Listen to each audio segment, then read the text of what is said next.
Hello welcome to my channel एड्यूशुला। आज MEd 002 sustainable development issues and challenges book के chapter 1 के series का तीसरा पार्ट है। अगर आपने पार्ट 1 और पार्ट 2 को नहीं देखा है तो आप ऊपर आई बटन पर क्लिक करके उसे भी देख सकते हैं। तो आज का हमारा टॉपिक है urbanization. The relation of urbanization with industrialization is very close. Urbanization और इंडस्ट्रियलाइजेशन काफ़ी हद तक एक दूसरे से मिलते हैं। अगर इंडस्ट्रियलाइजेशन बढ़ता है उसका रिज़ल्ट होगा कि उससे सिटीज़ भी बढ़ेंगी, शहर की तादाद भी बढ़ेगी। This has meant expansion into rural lands. और शहर बढ़ेगा यानी गांव ख़त्म होगा। वो गांव जहाँ पे किसान काम करते हैं, किसान अपने फूड ग्रो करते हैं जो ज़रूरी है, और कैटल को अपना नर्चर करते हैं, और village forest and provide several forms of sustainable occupations. और विलेज ही एक ऐसी जगह है जहाँ पे हमें सस्टेनेबल ऑक्यूपेशंस मिलते हैं जो कि मतलब ना के बराबर प्रदूषण करते हैं। वो पॉल्यूशन बहुत ही कम होता है जिससे। अगर इंडस्ट्रियलाइजेशन बढ़ेगा तो शहर गांव की तरफ बढ़ेंगे, और जिससे गांव कम होते जाएंगे और शहर बढ़ते जाएंगे। The spread of cities and industrial towns on one hand leads to the loss of agricultural land, including forest resources, and intense and unmanageable migration towards the cities of the other. तो शहर का जब फैलाव बढ़ेगा और industrial towns on one hand, और industrial towns जैसे जैसे डेवलप होते जाएंगे तो उसके वजह से हमारे एग्रीकल्चरल लैंड का लॉस होता जाएगा, जिसमें कि फॉरेस्ट रिसोर्सेज भी आते हैं। और माइग्रेशन इतना ज़्यादा बढ़ जाएगा कि जिसको हम मैनेज नहीं कर पाएंगे, और वो माइग्रेशन बहुत ज़्यादा होगा जो कि शहर की तरफ जाएगा। The level of urbanization in India has increased from 25.4% in 1970 to 33.6% in 1990, and is expected to rise to 57% by the year 2025. तो इन आंकड़ों से हम देख सकते हैं कि जो अर्बनाइजेशन था इंडिया में 1970s में 25.4% था, और 1990s में 33.6% हो गया, और उसको एक्सपेक्ट किया जा रहा है कि ये परसेंटेज 57% बढ़ सकता है और भी 2025 आते आते। Uncontrolled and unplanned expansion of towns and cities with large populations has overwhelmed transport, communication, water supply, sanitation, and every system, resulting in a growth of urban poor and unemployed population with precarious health problems। तो ये जो unplanned और जिसको हम control नहीं कर सकते उस तरह का जो एक्सपेंशन हो रहा है टाउन्स का और सिटीज़ का, इन टाउन्स और सिटीज़ में जो पॉपुलेशन भी बढ़ते जा रहा है, उसके वजह से transport, communication, water supply, sanitation और एनर्जी सिस्टम्स, ये सभी चीज़ें ओवरवेल्म्ड हो गई है। यानी इन पर पॉपुलेशन हावी हो रही है, इनको पॉपुलेशन हरा दे रही है इन अ ग्रोथ। और इसका रिज़ल्ट क्या हो रहा है? Urban poor and unemployed population with precarious health problems. There are three distinct types of poor urban dwellers. Urban dwellers होते हैं जो कि इस तरह से है: the homeless, those living in slums, and the third is squatters occupying illegally shanty towns. पहला तो है होमलेस, जिनके पास घर नहीं है। दूसरे हैं जो गरीब बस्ती में रहते हैं, स्लम्स में रहते हैं। और तीसरे हैं वे लोग जो बिना अधिकार के सार्वजनिक भूमि पर, सार्वजनिक जमीन पर कब्जा करके वहाँ रह रहे हैं। The basic services such as water supply and sanitation remain inaccessible to the urban poor. तो ये लोग इस कंडीशन में रह रहे हैं कि इन तक जो सैनिटेशन और जो वाटर सप्लाई, जो बेसिक नीड्स होते हैं, वो भी पहुंच नहीं पा रहे हैं। The lack of these services along with malnourishment and diseases like diarrhea and tuberculosis etc. keep them in ill health। तो बेसिक वाटर सप्लाई इनको नहीं मिल पा रहा है और इनके पास सर्विसेज का कमी है और इन लोग इतने अंडर नरिश्ड या माल नरिश्ड हो चुके हैं कि इनको डिजीजेस हो जाते हैं, जैसे कि डायरिया और ट्यूबरक्यूलोसिस और भी ऐसे ही खतरनाक बीमारियां हो जाती है। Cities often have become dump yards of garbage and industrial waste। शहर एक तरह से इंडस्ट्रियल वेस्ट का डंप यार्ड बन गया है जहाँ की ये लोग कूड़ा कचरा जमा करते हैं। This has given rise to environmental problems like air and water pollution with fatal consequences sometimes। In pollution की वजह से, इन इंडस्ट्रियल वेस्ट की वजह से एयर और वाटर पोल्यूशन इतना ज़्यादा बढ़ गया है कि इसके कॉन्सिक्वेंसेस बहुत ही खतरनाक होते हैं। Today there are serious social, economic and environmental problems within cities.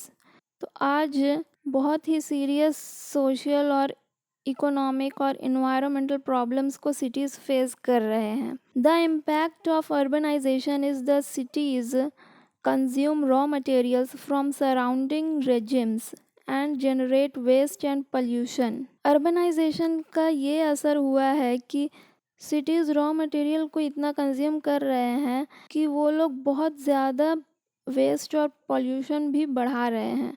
For example fuel wood consumed in Delhi comes from the forest of Madhya Pradesh. तो ये लोग अपने आसपास के रॉ मटेरियल्स को यूज़ करके शहर में कचरा फैला रहे हैं, पोल्यूशन फैला रहे हैं, वेस्ट फैला रहे हैं। जैसे कि दिल्ली में जो वुड फ्यूल जो यूज़ होता है वो मध्य प्रदेश के फॉरेस्ट से मंगाया जाता है।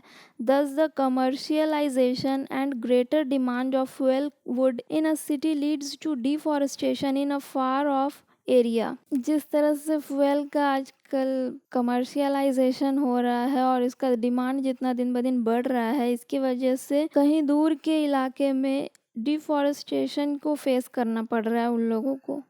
The untreated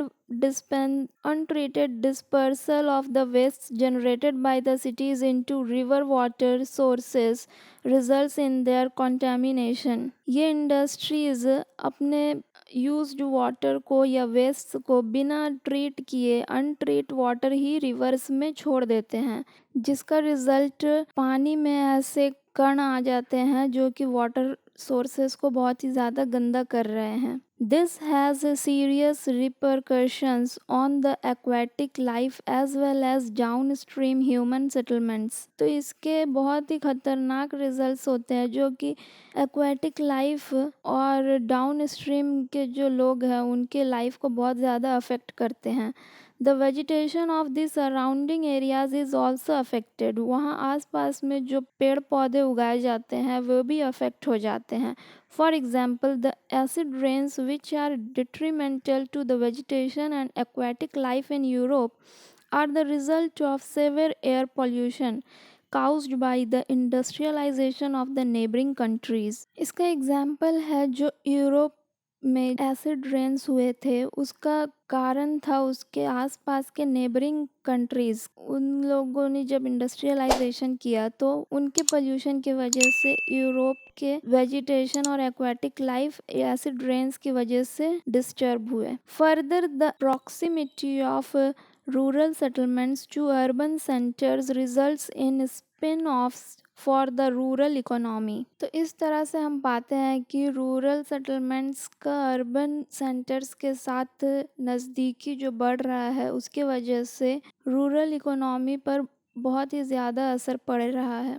रूरल इकोनॉमी बहुत ज़्यादा प्रभावित हो रही है। The migration of laborers and entrepreneurial skills to the city and industrial towns and commercialization of the land in these rural areas may have positive outcomes in terms of employment, but it also results in change of type of productive activities and even expulsion of farmers from their lands। Inequities। The new indices, for example, Human Development Index HDI, developed by the United Nations Development Programme UNDP to study the quality of life, have brought into focus the widening gap between the countries of the North and the south. ये जो H D I का new concept develop हो रहा है UNDP के द्वारा, जिसमें कि हम लाइफ की क्वालिटी को स्टडी करते हैं, इसने नॉर्थ और साउथ के गैप को फोकस में ला दिया है। On one hand, a wealthy minority of the world's population is consuming at an unsustainably high level, causing disproportionate damage to global ecosystems while protecting only their local environment। एक तरफ हम देखते हैं कि वर्ल्ड पॉपुलेशन की एक wealthy minority जो कि बहुत ही अनसस्टेनेबली हाई लेवल में कंज्यूम करती है, जिसके की वजह से पूरे ग्लोबल इकोसिस्टम को डैमेज हो रहा है, सिर्फ उनके लोकल एनवायरनमेंट को छोड़कर। On the other hand, a poor larger and rapidly growing proportion of the world's population is being forced by poverty to degrade the natural resource base on which it is directly dependent। दूसरी तरफ एक गरीब और बहुत ही बड़ी world population का एक बड़ा हिस्सा, और वो लगातार ग्रो कर रहा है, और वो इतना गरीब है कि उसको पॉवर्टी के वजह से अपने नेचुरल रिसोर्स को डिग्रेड करना उसकी मजबूरी है, क्योंकि वो उसी के ही ऊपर डायरेक्टली डिपेंडेंट है। In addition, a vast global middle class is emerging by continued economic growth and globalization। और इसके अलावा एक बड़ी संख्या में मिडिल क्लास भी उभर कर आ रहा है। कंटिन्यूड इकोनॉमिक ग्रोथ और ग्लोबलाइजेशन की वजह से एक मिडिल क्लास भी उभर कर आ रहा है। The developing countries with 77% of world population generate only 15% of world income. ये जो डेवलपिंग कंट्रीज है साउथ की, ये 77% वर्ल्ड पॉपुलेशन का है, और जो कि सिर्फ 15% वर्ल्ड इनकम को जनरेट कर पा रही है।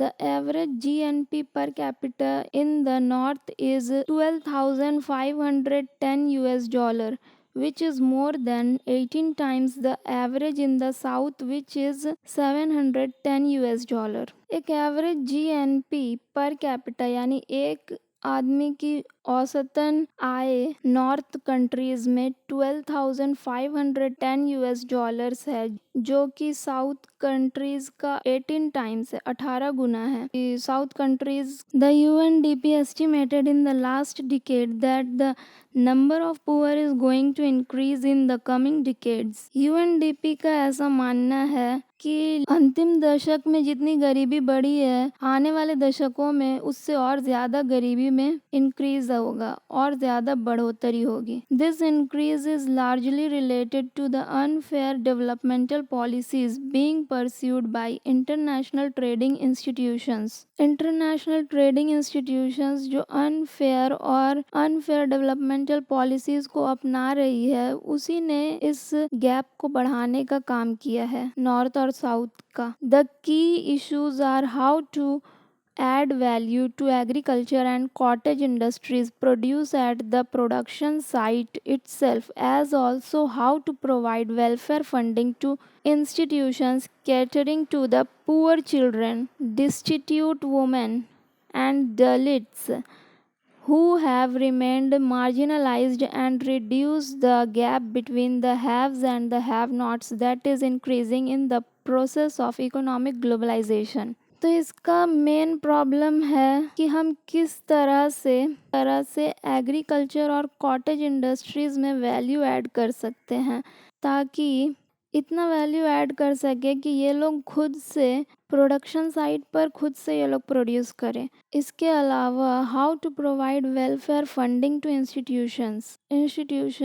जो कि गरीब बच्चों और महिलाओं को और दलित का देखभाल करती है, उनको किस तरह से हम फंडिंग प्रोवाइड करवा सके। Who have remained marginalised and reduce the poor gap between, क्योंकि इन्हीं लोग हैं जो कि मार्जिनलाइज्ड है, जिनको कि किनारा कर दिया गया है, मेन स्ट्रीम से अलग कर दिया गया है इनको, वुमेन, चिल्ड्रन और दलित्स को। तो इन लोगों को हेल्प करने से हम हैव्स और हैव नॉट्स के बीच का जो गैप है उसको भी कम कर सकते हैं इकोनॉमिक ग्लोबलाइजेशन के प्रोसेस में। Resource utilization, the four major resources of this earth which are taken care of by every nation individually as well as through international agreements are land, water, air and forests। तो four main resources क्या है? Land, water, air and forests. The industrialized countries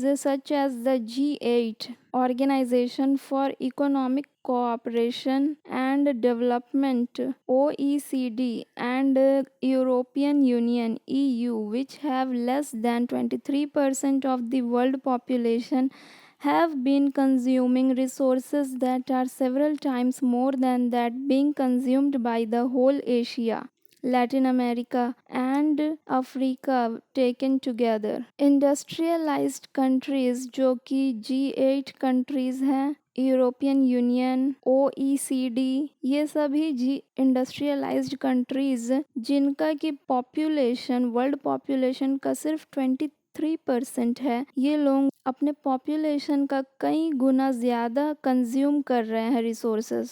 Asia, Latin America और Africa, इन सबको मिलाकर ये जितना consume करते हैं उससे कई गुना ज़्यादा सिर्फ ये सभी इंडस्ट्रियलाइज्ड कंट्रीज़ कंज्यूम करते हैं नेचुरल रिसोर्सेज को। ये इंडस्ट्रियलाइज्ड कंट्रीज़ हैं यूरोपियन यूनियन, G8 और OECD, organization for economic cooperation and development.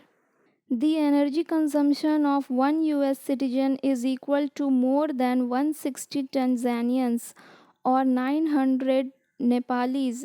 एक अकेला यूएस सिटीजन एक 160 टंजानियंस या 900 नेपालीज के बराबर या उनसे ज़्यादा कंज्यूम करता है, एनर्जी कंज्यूम करता है। This affluence of the north has led to an irresponsible release of chlorofluorocarbon (CFC) gas into the environment to the extent of 28% by US alone। अकेला US 28% CFC गैस जो कि release हो रही है उसका 28% environment में रिलीज़ करता है। On the contrary, the poor countries are so laden with debt that to repay the debt are forced to over extract their resources and sell it to the rich nations। जहाँ की ये rich Nations resources, natural resources को consume करते हैं, हम जैसे poor countries उसके उलट इतने ज़्यादा कर्ज में डूबे होते हैं कि उनको कर्ज चुकाने के लिए अपने रिच नेचुरल रिसोर्सेस को एक्सट्रैक्ट करना पड़ता है ताकि वो रिच नेशंस को सेल कर सके, बेच सके।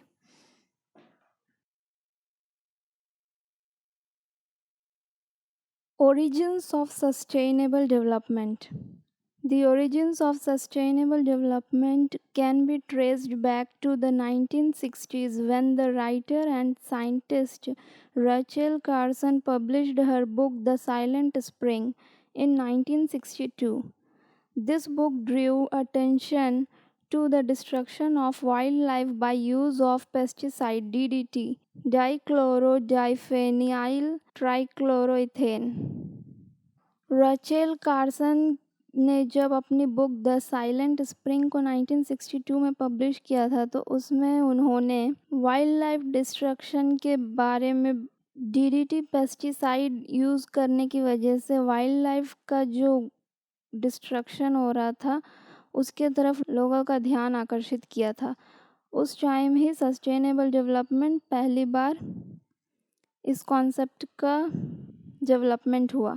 This work was a turning point in the understanding of the interconnections among the environment, the economy, and social well-being। Gradually in this period, the fear of global environmental limits began to emerge। उनका ये work जो था वो economy, social wellbeing और environment के बीच के आपस के इंटरकनेक्शंस को बहुत ही अच्छी तरह से दिखा रहा था। धीरे धीरे इस टाइम में fear of global environmental limits का जन्म हुआ।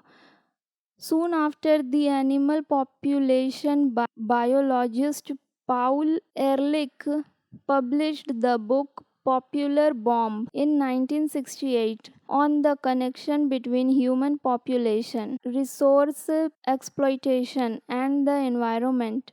पॉपुलेशन बायोलॉजिस्ट पाउल एरलिक ने अपनी बुक पॉपुलेशन बॉम्ब को पब्लिश किया इन 1968, जिसमें कि उन्होंने बताया है connection between human population, resource exploitation और इन्वायरमेंट, इन सब के बीच में। In 1969 a non profit organisation friends of the earth was formed, which was dedicated to protecting the environment from degradation and empowering citizens to have a voice in decision making। तो 1969 में एक non profit organisation friends of earth का जन्म हुआ, जो कि पूरी तरह से एनवायरमेंटल डिग्रेडेशन को प्रोटेक्ट करने के लिए और सिटीजन्स को एम्पावर करने के लिए बनाया गया था। The governments of the northern countries began to recognize that the process of industrial development was damaging the environment। Northern countries के गवर्नमेंट्स को अब ये बात महसूस होने लगी थी कि इंडस्ट्रियल डेवलपमेंट की वजह से उनका एनवायरनमेंट डैमेज हो रहा है। For example, the Swedish government had been concerned about the damage caused to their lakes by acid rain. Swedish government अपने लेक्स के लिए बहुत ज़्यादा चिंतित हो गई थी, जो कि एसिड रेन की वजह से डैमेज हो रहे थे। This rain was a result of excessive pollution caused by the neighbouring industrialised states. और ये पोल्यूशन कहाँ से आ रहा था? नेबरिंग इंडस्ट्रियलाइज्ड स्टेट्स के पोल्यूशन की वजह से ये एसिड रेन हो रहा था। इन 1971 the OECD council enacted a polluter pays principle, where it said that those countries causing pollution should pay the cost। तो अब ये polluter pays principle OECD council ने 1971 में एक polluter pays principle को लागू किया, जिसका कि ये मानना था कि जो कंट्रीज पॉल्यूशन फैला रही है वो इसका कॉस्ट पे करेगी। The report limits to growth 1972 published by a group of young scientist club of Rome from Massachusetts Institute of Technology MIT immediately took the world by storm, gaining enormous media coverage। It predicted dire consequences if growth was not slowed down। एक report आई जिसका नाम था limits to growth 1972 में, और इसको एक young group scientist का एक यंग ग्रुप जिसका नाम था क्लब ऑफ रोम, इसने पब्लिश किया था, जो कि MIT से थे। Immediately took the world by storm, gaining enormous media coverage. और इसका बहुत ज़्यादा मीडिया कवरेज किया गया और ये बहुत ज़्यादा इनका ये रिपोर्ट बहुत ज़्यादा फेमस हुआ। इट प्रिडिक्टेड, इसने ये प्रिडिक्ट किया था, ये भविष्यवाणी की थी कि ग्रोथ का बहुत ही ज़्यादा ग्रोथ अगर इतनी ही तेज़ी से बढ़ती रही और इसको स्लो डाउन नहीं किया गया तो इसके नतीजे बहुत ही बुरे हो सकते हैं। The United Nations conference on human environment UNCHE was organized in Stockholm in 1972। United Nations का ह्यूमन एनवायरनमेंट के लेकर एक कॉन्फ्रेंस बनाया गया जिसका नाम था UNCHE, स्टॉकहोम में 1972 में बनाया गया था। फॉर द फर्स्ट टाइम, ये पहली बार था कि the idea that the environment was a critical development issue was placed on the international agenda. और ये पहली बार था कि ये आइडिया कि इन्वायरमेंट एक क्रिटिकल डेवलपमेंट इशू है, इसको एक इंटरनेशनल एजेंडा के रूप में प्लेस किया गया था। It led to the establishment of United Nations environment development UNEP. इसके वजह से यूनेप का स्थापना किया गया था। First director of UNEP Maurice Strong coined the term eco development. UNEP के जो पहले डायरेक्टर थे उन्होंने ये वर्ड निकाला था eco development.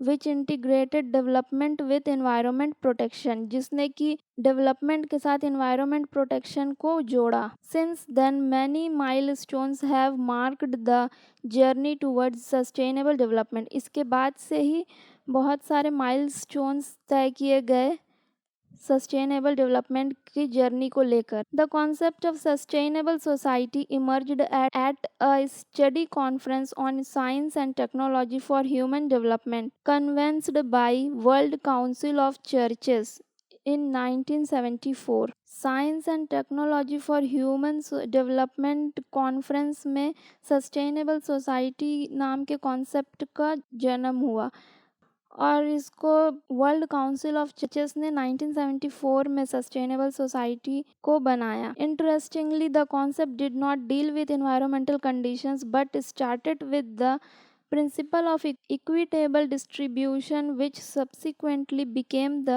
cornerstone of the Brundtland Report in 1987। लेकिन ये जो कॉन्सेप्ट था सस्टेनेबल सोसाइटी का, ये एनवायरमेंटल कंडीशन से डील ना करके ये इक्विटेबल डिस्ट्रीब्यूशन के प्रिंसिपल से डील करता था, जो कि आगे चलकर ब्रुटलैंड रिपोर्ट का एक बहुत ही महत्वपूर्ण हिस्सा बना।